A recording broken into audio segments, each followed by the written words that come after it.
Hello बच्चों। यहाँ लिखा है tuning fork of frequency 500 hertz is sounded on a resonance tube.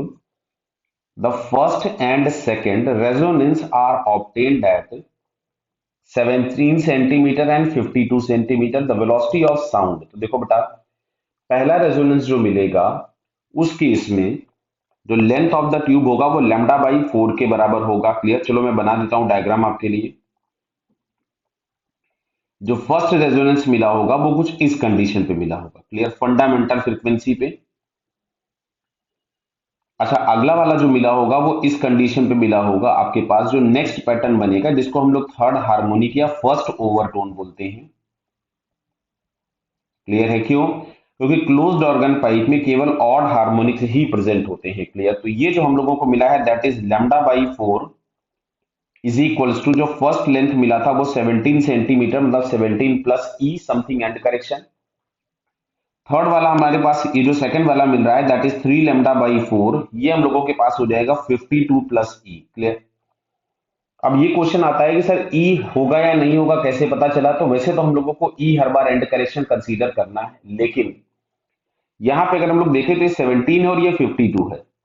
मतलब अगर हम लोग देखें तो 17 का अगर डायरेक्ट ट्रिपल मल्टीपल मिलता मीन्स 51, दैट मीन्स वहां पे एंड करेक्शन जीरो होता. लेकिन अगर ये ट्रिपल डायरेक्टली 3 टाइम्स नहीं मिला, मतलब कुछ ना कुछ एंड करेक्शन होगा. क्लियर? अब एक काम करते हैं, हम लोग एक जगह से लैम्डा की वैल्यू उठा करके पुट कर देते हैं.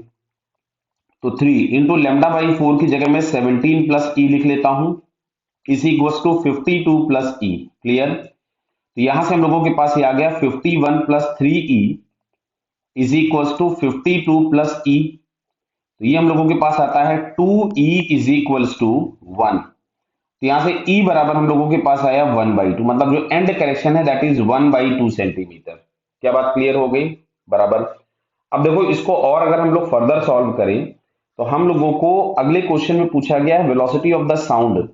तो ई की वैल्यू हम लोग उठा करके पुट कर देते हैं.